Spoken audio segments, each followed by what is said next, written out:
Hello there. I just wanted to make a quick video. I won't keep it for long, or I don't know, whatever.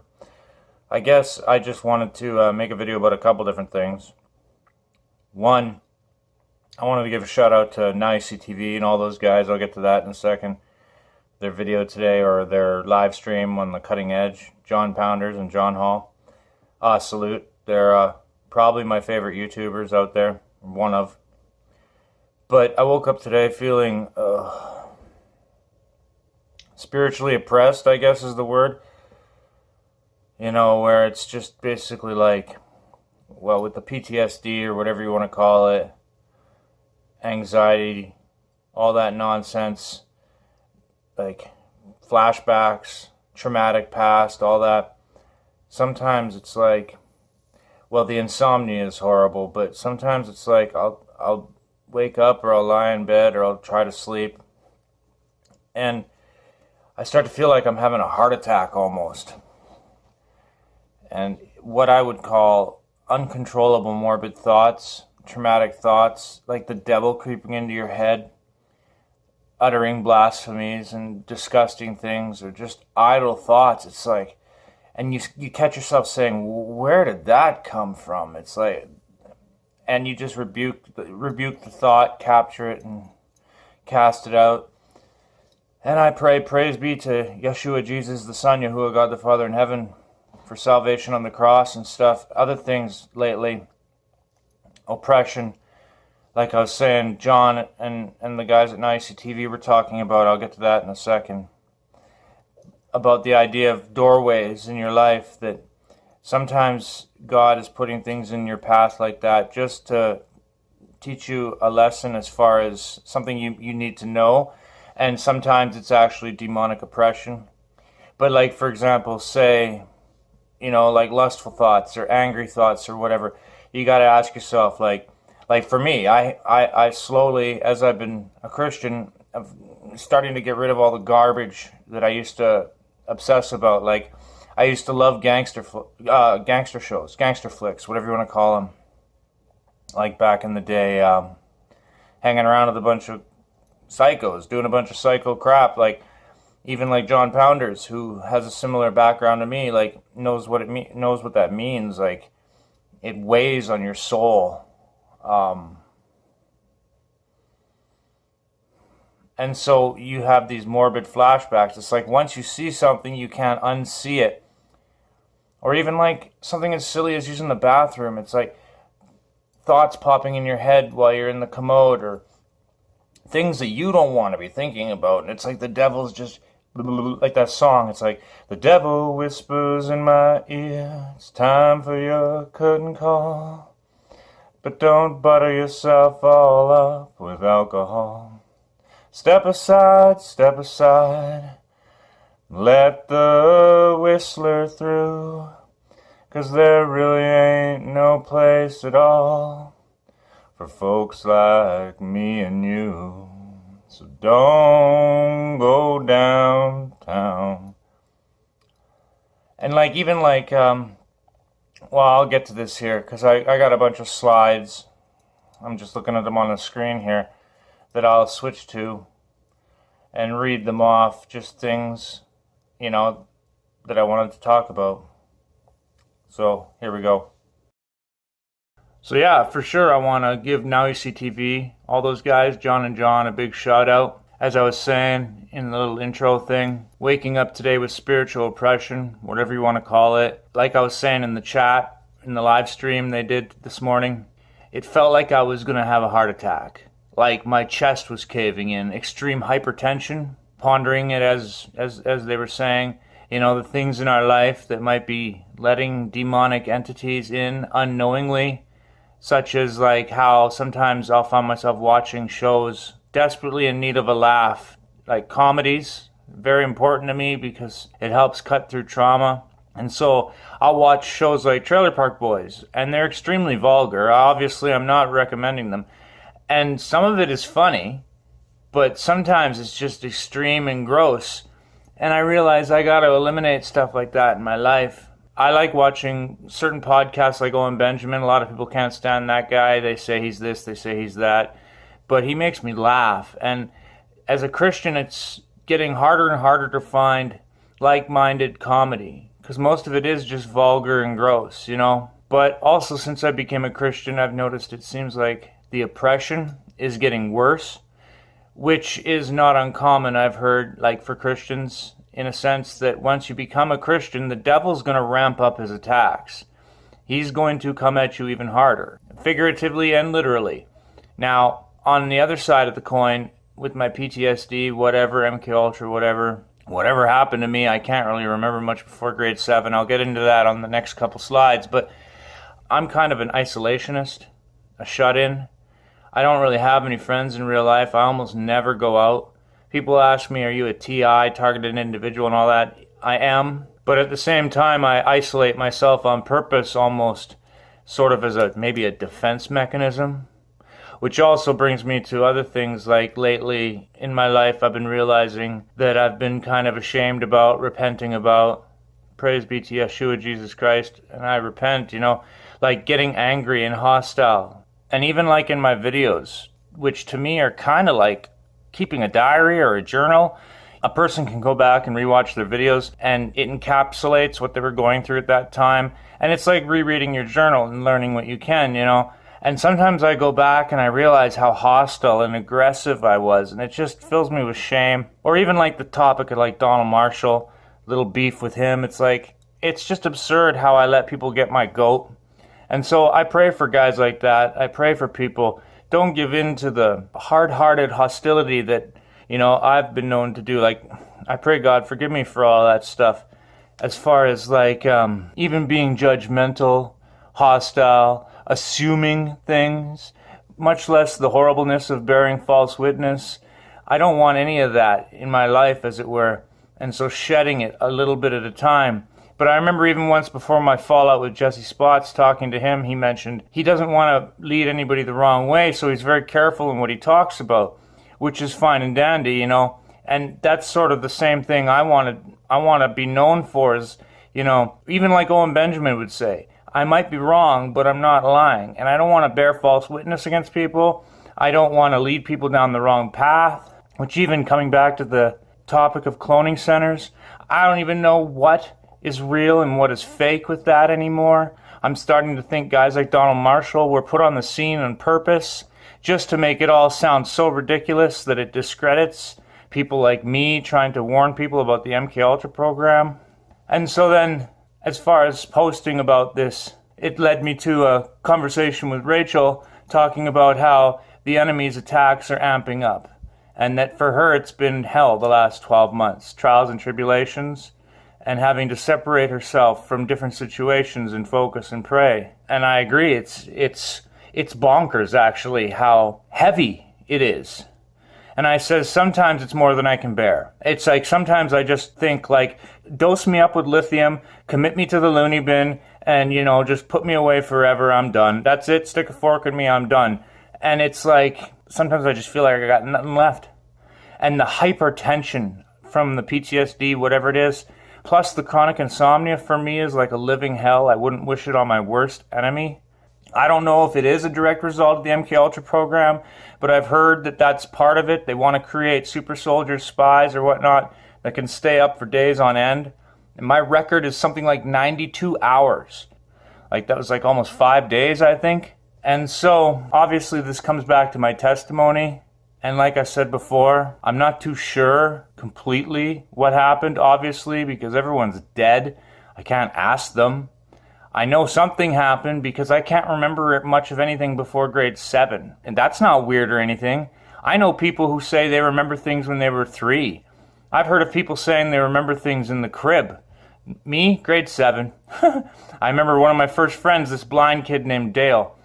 But as far as even the topic of my dad, I think he would have experienced what people call satanic ritual abuse firsthand. Whereas I seemingly got what I call the trickle-down effect, because I've been told he tried to break away from that, but he was also into occultic crap like tarot cards and witchcraft. The name Marimor the Red, that's even, like, that's his name or whatever. And so I don't know what happened, but I know something happened. I mean, that's what I mean. Like, it's so convoluted, I don't even know what's real and fake anymore. But I do know what I can prove, And what I've been seeing lately is obviously a lot of people making excuses for Freemasonry, but I pray for these people to have better discernment. Because of my own family's history with the lodge, this has become a very personal matter for me. So maybe it's time to make this updated video, my testimony. All the way up in Canada, eh? Take off, eh, you hosers. So, up until a few years ago, basically, I was an agnostic. I believed in God, but I felt we as humans didn't have the right to quote-unquote name God. Even now, finding out the word God doesn't even mean what we think it means. It just means Archon. But I always believed in God. I knew evolution and the Big Bang was nonsense. Nothing created everything. That was dumb. But I felt, like I said, as humans, we don't have the right to name him. So after my father got clipped, like I said, he survived the hit and went septic from all the knife wounds and died a few years later. After that, I found out about Grandpa. I can't remember if it was Dad's Bible or one of his books, but his obituary was in it. Grandpa's obituary. And so, reading it, I discovered who he was, So my dad knew. I don't know if he really knew what the Freemasons were all about. I don't even know if my dad was a Mason. But basically, after that, I was like, whoa, I became a Christian because of that. It's like my friends and family back home think I've lost my mind, but it's like, I found out my grandpa was a Luciferian. For me, the logical conclusion was to become a Christian, not to become that. Like my grandpa, 33rd level Sith Lord, Scottish Rite Freemason spook from the OSS out of the World War II era. He was one-blow general, like Major General, I think, Canadian British Special Forces in the OSS, Operation Paperclip. And later, he was given an entire RCMP detachment to run. Now, for Americans out there, that's like a cross between your FBI and the state troopers, And then in Canada, our version of the CIA is CSIS. We're part of the Five Eyes. If you Google what the Five Eyes are, the surveillance system like MI6, Mossad, all these intelligence agencies, they all came out of the OSS. So now I didn't find out about any of this till after Dad got himself perished, like I says. And he was a low-level nobody, mobbed-up psychopath drug dealer. And the reason he got clipped, basically, is because if you're going to sling dope, and I ain't talking about cannabis, if you're going to sling cocaine like he did, and shovel it into your face like he did, like a fool, you better have an army to back you up, because someone's going to come and try to take your loot. And that's what happened to him.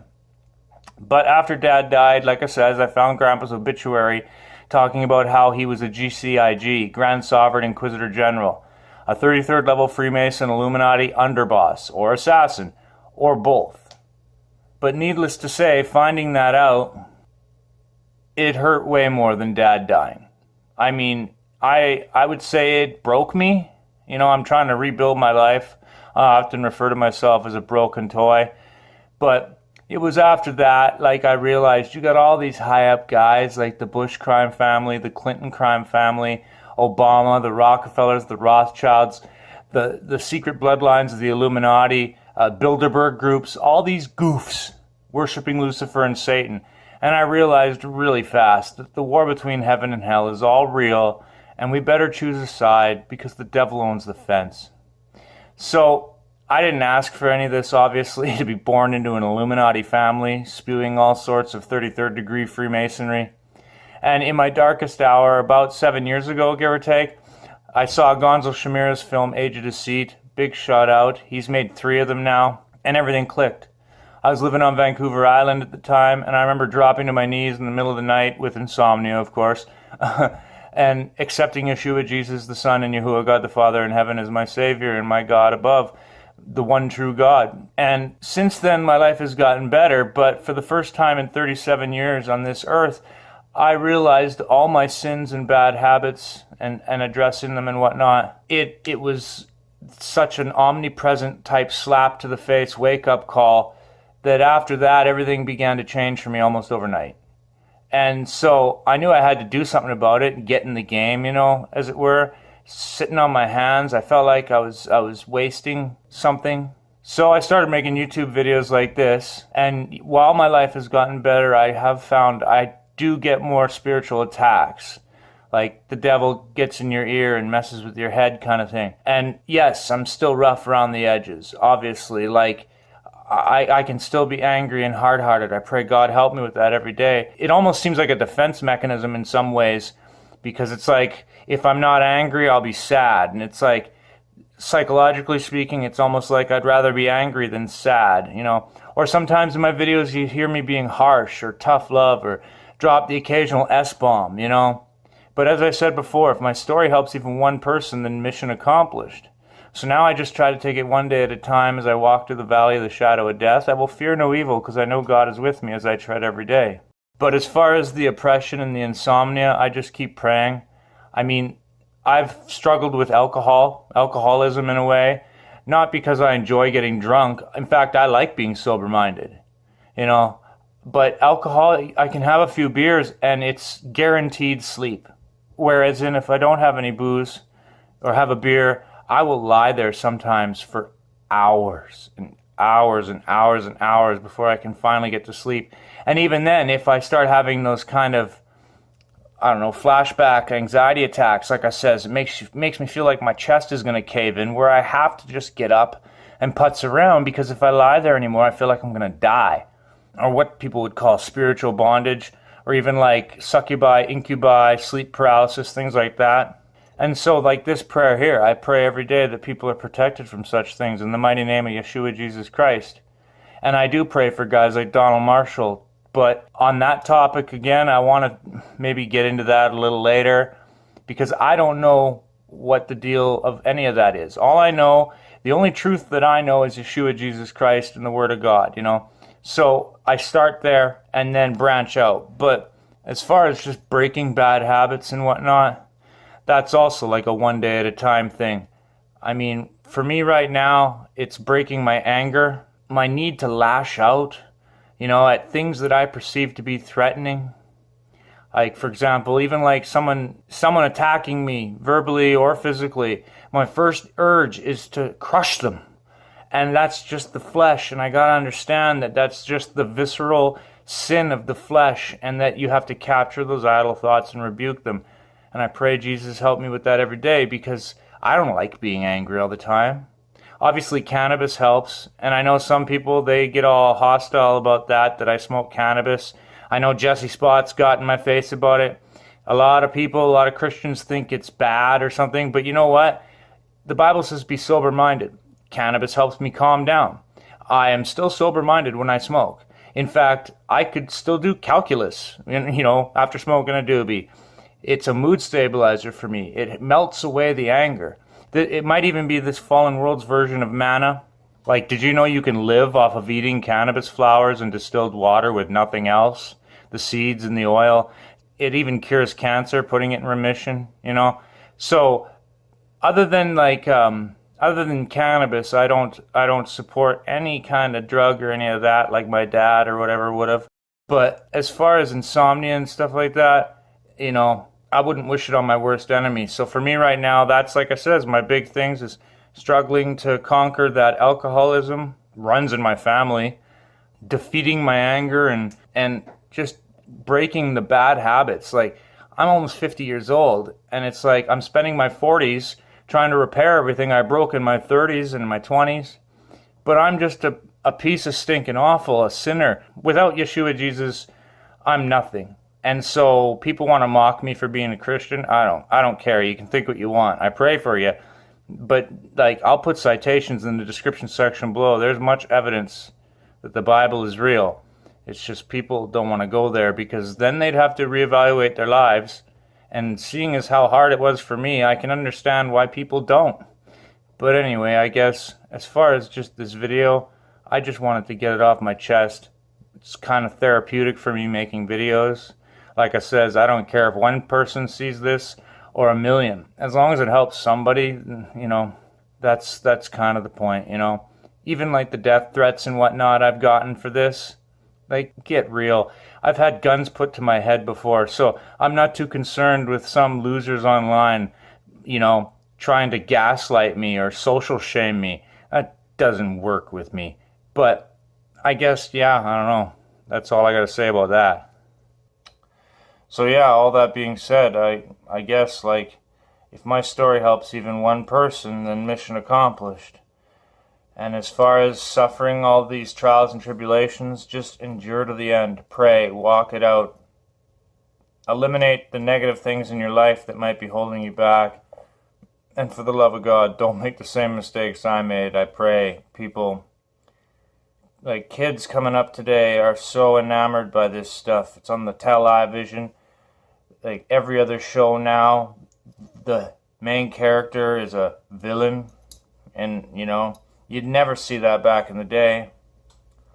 I remember even The Sopranos was probably one of the first ones. And I don't know what else to say. I mean, just pray and endure till the end. And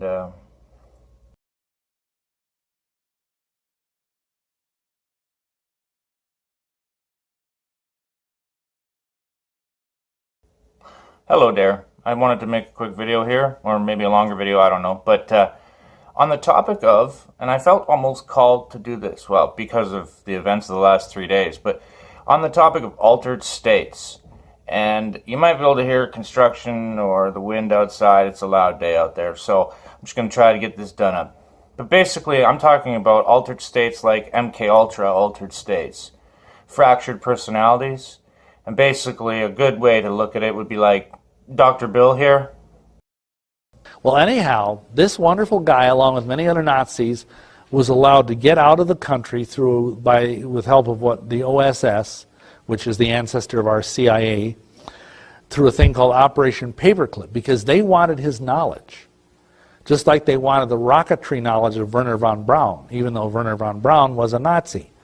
And so many of these Nazi scientists came to America, and ultimately to Canada, which is where Mengele was for a while. And then they would try and see how much pain these kids could take, and how many times they could get to fragment them. Well, ultimately, the Canadian government found out about this, because they were doing this without the Canadian government knowing about it. These people from the CIA were up in Canada torturing Canadian children. And they tried to prosecute them, but they fled the country, so they sued the CIA. The Canadian government sued the CIA. It was a big stink, and they ended up settling out of court for an untold sum, and MK Ultra basically vanished in the underground. And so basically with altered states, you get this extra personality. It's like they're housing in your body. They are a part of you, your fractured soul. And it's different than a demon or a Nephilim, like these demonic Nephilim scum that have been lingering, watching us for thousands of years. No, way different. This is a piece of your soul that's been fractured off and developed into a completely distinct, separate personality to protect you from whatever it was that traumatized you into doing it in the first place. Now, with the MK Ultra program, it's by design. They want to see how many times they can fracture the core host.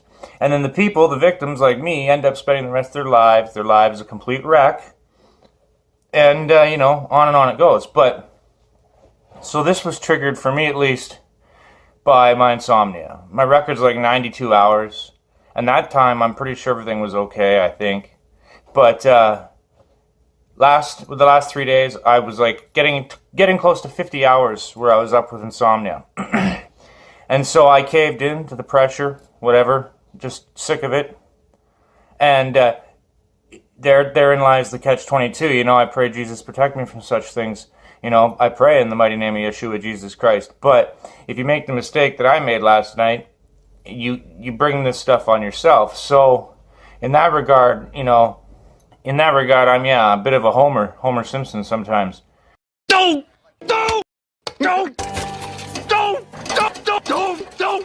And so I had a few beers just to fall asleep, but I shifted at the end. I don't think I did too many.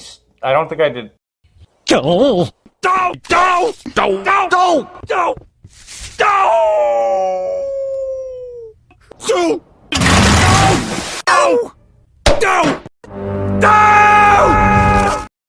Didn't do anything weird or anything. Wherein lies the risks. If you do that, you could black out, shift into an altar, and then you're stuck in that altar till you sleep. Oops. You've already gone to bed. At Stanford University near San Francisco, Dr. Harvey Weinstein is an associate professor of psychiatry, and he also counsels students. But he refused to do his postgraduate work in psychiatry at McGill's Allen Memorial Institute because there his father had been used as a human guinea pig. He says he became a psychiatrist to unravel the horror of what happened to his dad, Louis Weinstein. My father was a 49-year-old Montreal businessman who was successful and dynamic and whose life was destroyed by a series of treatments. He was someone who became anxious for a relatively short period of time, who went to get some help, and whose life was totally shattered by the experience.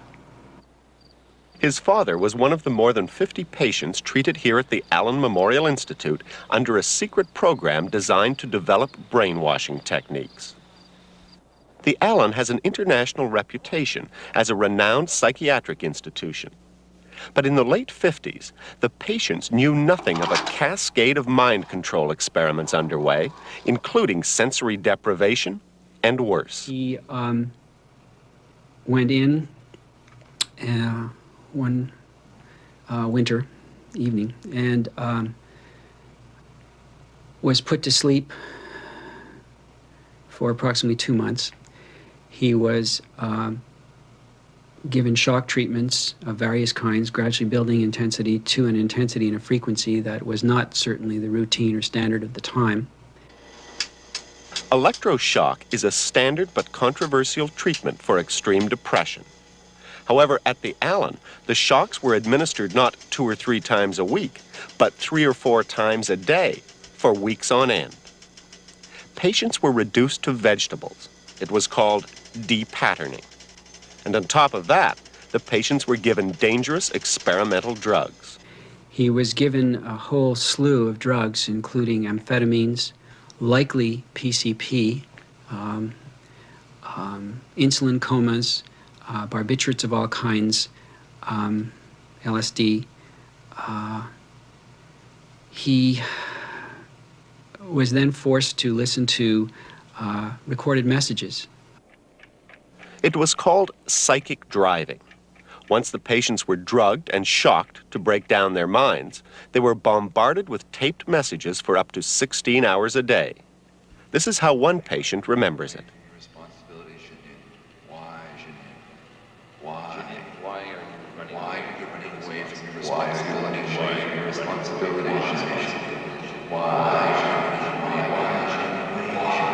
At the end of the time, my father was someone who was unrecognizable to me or to anyone else in the family or his friends. He was someone who could not function in this world, whose perspective didn't extend beyond the next 5 minutes, who had no recollection of the past, and almost no recognition of the present. The CIA was behind it. Documents pried loose in 1979 showed that through a front organization, the Central Intelligence Agency funded what was called the MK Ultra Project. Anyway, so you can do stuff, stupid stuff, when you're in an altered state. I just sent some family, I'm not going to get into it, but I sent family texts about MK Ultra and cloning stuff. And then I apologized this morning, told them what happened. And I also sent myself some messages last night. I don't know what to make of it. I found them in the recycle bin in my computer. Not deleted, though, completely. You know, I have to double delete everything with Windows. You know, they just go into the recycle bin and they can just sit there. I'd normally just delete shit, but I don't know why I did that. But anyway, I haven't looked at them yet. I'm kind of hesitant, but... As far as the topic of altars, you know, and like I always say in my videos, don't believe a word I say, go research everything I say. Make up your own mind. The truth is bad enough. The truth's bad enough. And if you tell the truth, you have credibility. And credibility means people will listen to you. Credibility means things will be tended to. When you lie and people find out that you're lying, and it's easy, it is so easy to discover, then you have no credibility. You become a liar. You become somebody with no confidence factor. You become a rumor monger. You become a minion of the old. Who was it? Who was it that was billed as the great deceiver? Wonder who that was. See, whenever you spread a rumor, whenever you tell a lie, whenever you stretch the truth or sensationalize something, and I don't care what the reason is that you do it, you become an ally of the great deceiver. Somebody called him Heinrich Himmler. Somebody else called him Lucifer. Somebody else called him Satan. You can call him anybody you want. But listen to me very carefully.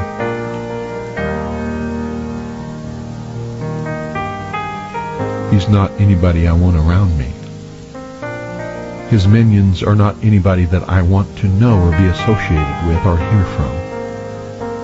His minions and allies and supporters are not the people that I care about.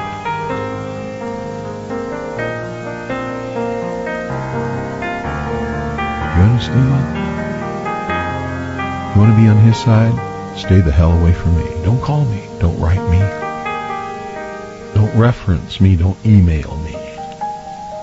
I don't want anything to do with you. If you're a spreader of rumors and lies and disinformation and sensationalization and all of this other bullshit. Do you hear me, sheeple? I don't know why it makes people so angry. You know, if all get off your butts and do the same research that I do, you would know the same things that I know, and you shouldn't be angry or jealous or upset. What you should be is thankful for having forewarning so that you can act upon it. But do you ever act upon anything? Go Google MK Ultra alter shifts caught on video. There's one of that one guy, I can't remember names, I'm programmed to forget names. Paul Bernardi, I think his name was, on trial, being recorded for a hearing or a deposition. Before we swear the witness, I want to ask the defendant or the plaintiff if he understands that we are now on videotape, that this deposition is being videotaped. Yes. When we last spoke, was the witness assuming the identity of Paul Bonacci? Yes. Who is the witness now? Leslie. Well, could I make a suggestion that we have both the plaintiff and his counsel acknowledge that they have no objection pursuant to the rules which provide for notice of videotape deposition, that they're agreeable to this portion of the deposition being taped? We certainly should do that. Is plaintiff and plaintiff's counsel agreeable to proceeding for a period of time with the video deposition? Not only am I in agreement, I would join in the request, and that's what I would think is good, yes. Yes. And he shifts right on camera, two or three times, actually. Kathy Bryant's talked about it. I don't know why Bill Cooper was so hard on her, probably because she was a New Ager. But, anyway, when you're in this altered state, it's not a demon to be banished from you. It's a part of you. It's another personality. And so even to take it away from the scary, and it is, people should be terrified that our rogue elements in our government are going unhidden the last 150 years making these super soldiers. The Tavistock Institute, the MK Ultra program, full citations in the description section below. But let's take it to a fictional thing to just soften it up for a minute here. The most famous fictional case of DID, dissociative identity disorder, or the MK Ultra personality altered disorders, or MPD as they used to call it, is Hulky Poo. Hulk is like 5 or 6 people living in Bruce Banner's head, and the demon stronghold Devil Hulk, currently written in by Luciferian, I assume Luciferian, alleged Luciferian 33rd Freemason Al Ewing. So that's reality hidden in plain sight. In fact, I've made lots of videos about all the different weird CIA remote viewing program hints and as above, so below, John D., Aleister Crowley, love affair, little hints hidden in the comic book. You know, I've already written the story of redeeming that, you know. But even in that, Hulk eats a fallen angel at the end of time. But anyway, Hulk is like a bunch of alters living in what people would refer to as a system. And they get along in this system and they try to coexist. But what the world wants you to think is that that's how you have to deal with it because there's nothing else you could do. And if you, in my opinion, I mean, like it's helped me, obviously. I went from going about 1,000 miles an hour to slowing down to a brisk pace, where occasionally I run away with myself. Is that a good enough analogy?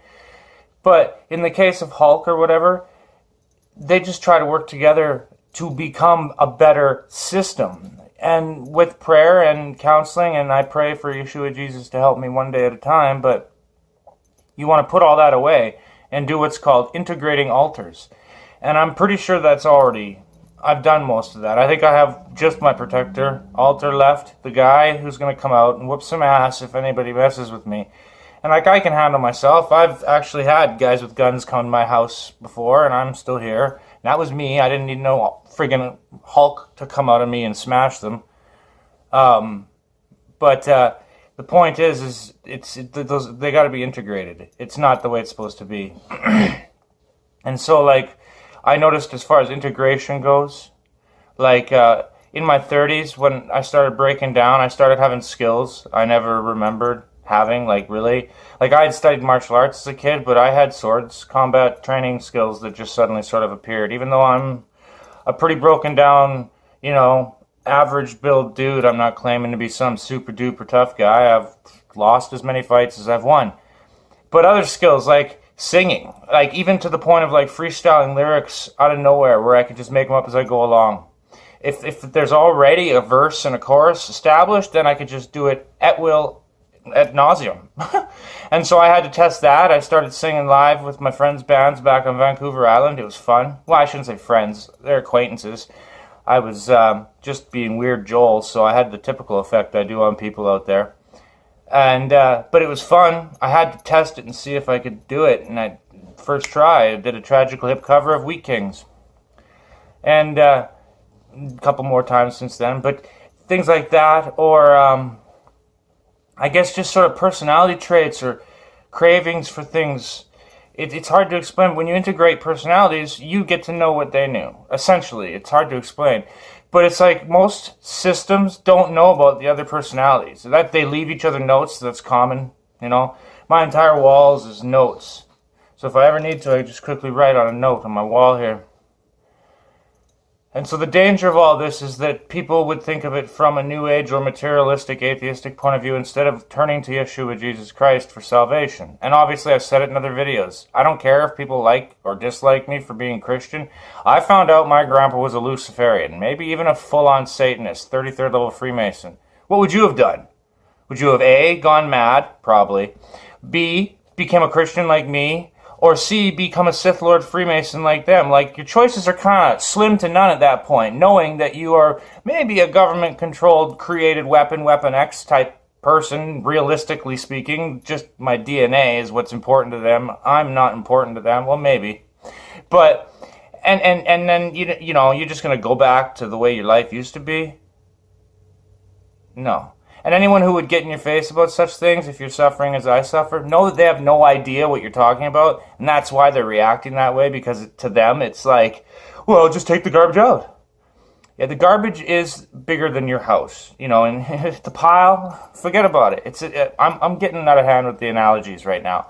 But, you know, that's the best way to look at it. Start by watching the citations in the description section below. Like, even members of my family, when I referred them to Aaron and Melissa Dykes' movie, The Minds of Men, which is like almost 4 hours of solid information, and it stops in 1977, really. But yeah, like therein lies the case. There's this chart right here. It says the first human was cloned in 1977. Now, I don't know if that means a full-on consciousness transfer or just a clone. So the guy raised a clone of himself kind of thing.